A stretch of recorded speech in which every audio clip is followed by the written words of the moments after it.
Welcome back, America. I'm Hugh Hewitt in the ReliefFactor.com studio inside of a warming up beltway in time for the March for Life. I'm joined by United States Senator Ted Cruz from the great state of Texas. He has launched, by the way, a brand new podcast, which is, I think, so relevant for this period of impeachment. It's called VerdictPodcast.com. The first two episodes are up at VerdictPodcast.com.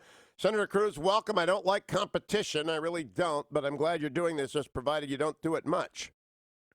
Well, thank you, Hugh, and it's great to be with you. And you do a great service each and every day that I'm glad for. And these are crazy times, and understanding them is not easy right now. How often are you going to do this podcast, and when are you doing it? I'm just always curious about the practicalities of broadcast. When are you laying down the tape? So I'm doing the podcast each and every day during the impeachment trial, right after the trial ends. So I leave the Capitol and jump in a truck and head over to the studio. And we usually record it within the hour, and that is get it really get terrific. it up a couple hours later. You know, that's contemporaneous account that will matter should this country ever have to go through this again. Well done, Senator. Now, big question. What is, in your opinion, in the best interest of the Republic? And I don't mean just in the next 100 hours or 100 days or months even, but in the next 100 years. What, if we are thinking in that time frame, is in the best interest of the Republic to happen next? Well, in terms of finishing the trial, let's just best interest of the Republic is a broad enough question. Let's focus on just the impeachment trial right now. In terms of finishing the trial, we've got one more day of arguments from the House managers. So we will sit there all day today and listen to them argue. I suspect they'll make many of the same arguments over and over again because we've seen that now for several days in a row. And then starting Saturday, the president's defense team, for the first time, gets to stand up and present their defense of the president. That'll start Saturday and continue through Monday. Once the opening arguments are done, we will then move to questions from senators, 16 hours of questions from senators. Now, the way it works is we don't get to ask questions directly. Instead, we handwrite them, and the Chief Justice John Roberts, will ask the questions for us.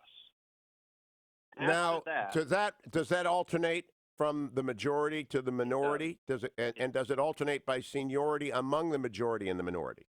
So it's not seniority within the two parties. It alternates Democrat and Republican, but it has typically been the majority leader and the Democratic leader decide the order of the questions. So you submit them, but it's not straight seniority.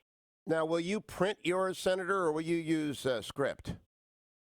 You know, that is a good question, and I'll confess I don't know the answer to that. With the Clinton impeachment trial, they followed the same proceedings, and they had a form that looked like you had to write them out. I've got a number that I have typed, and I'm continuing to type them, but I'm not sure which way it'll work. I hope you can type them. It makes for a more effective questioning. And by the way, one of the things I've invited people to do on the podcast that I'm doing every night is I've said, listen, if any of your listeners have ideas for questions that you would like me to ask, you just tweet them at me. My Twitter handle is @TedCruz, and just put the hashtag verdict. And we are reviewing all of those questions and trying to get good ideas for pithy, effective, meaningful questions to ask of the House managers.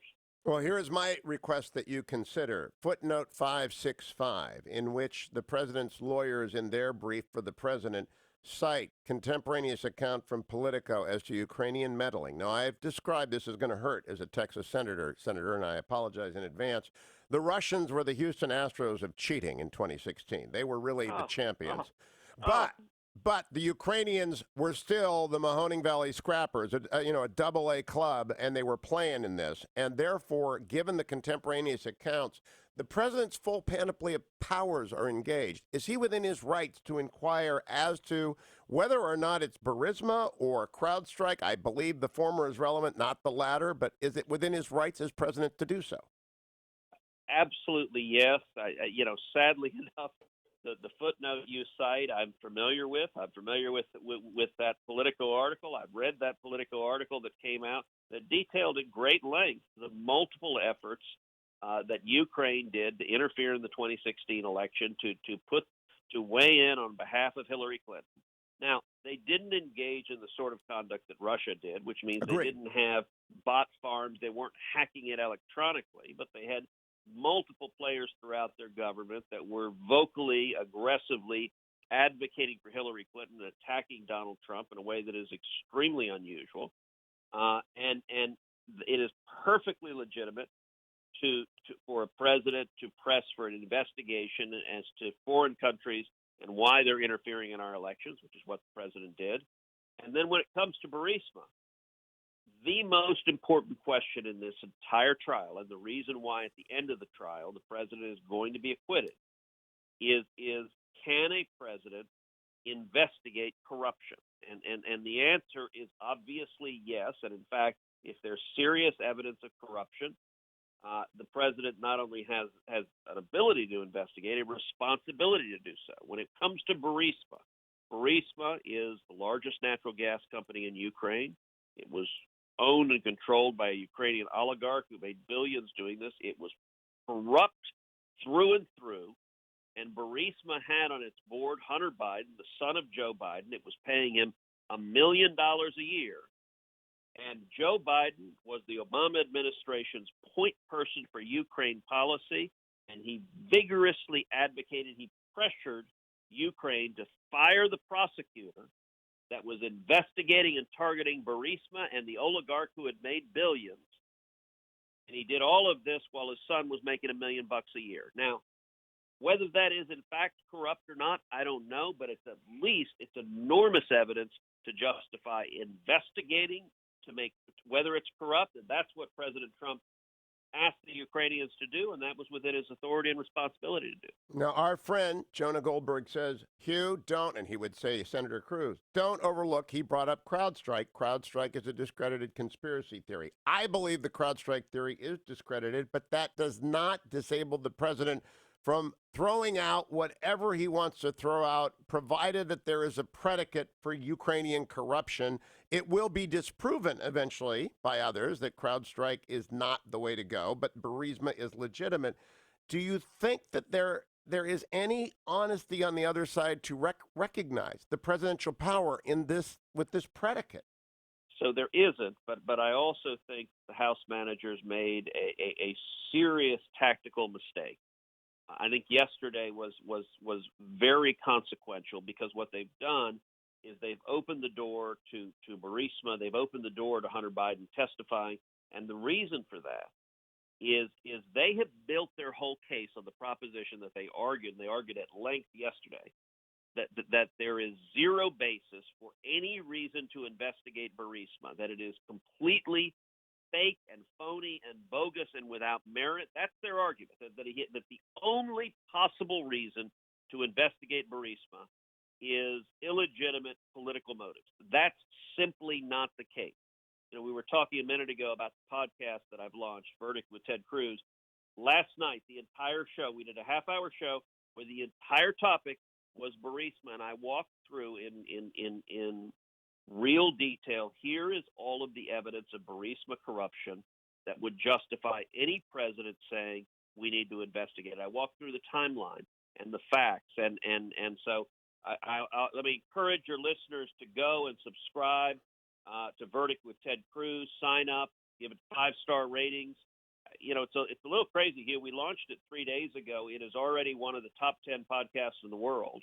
Wouldn't you wish that Andrew Johnson's impeachment jurors had a chance to podcast during that? It would be useful. It will be useful 100 years from now.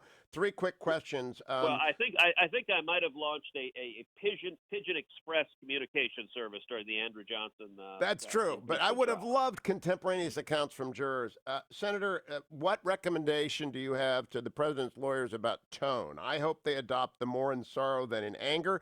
I actually hope they give more time back to the court, but they do not repeat the Nadler slanders of the body to which he is presenting, or the Adam Schiff misuse of Hamilton's letter to George Washington, which Dean Matt Spaulding just explained to us.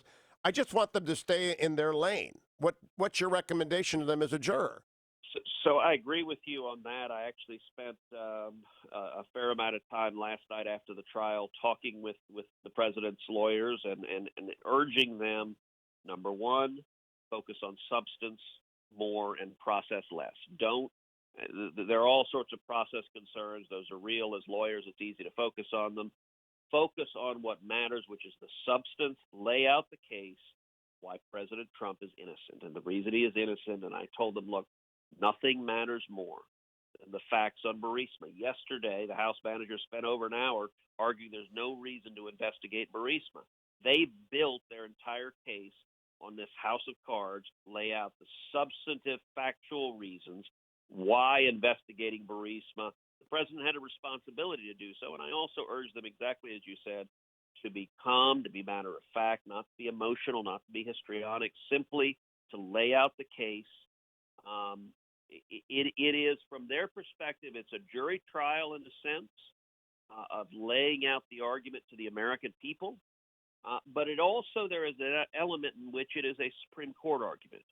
You know, years ago when John Roberts was the best Supreme Court advocate of his generation, and I know him well and saw him argue many cases, he always argued calmly, methodically, and someone asked him why he did that, and he said, well, I don't get emotional because it doesn't work. If getting emotional worked, I would do it, but that's not what we need. I think that's good advice for the House. I hope they listen to you. Now, Present the facts. a quick question, because we can't anticipate whether witnesses will be called until after we hear this. I want to ask you about presidential power and coronavirus, and we have a minute, Senator.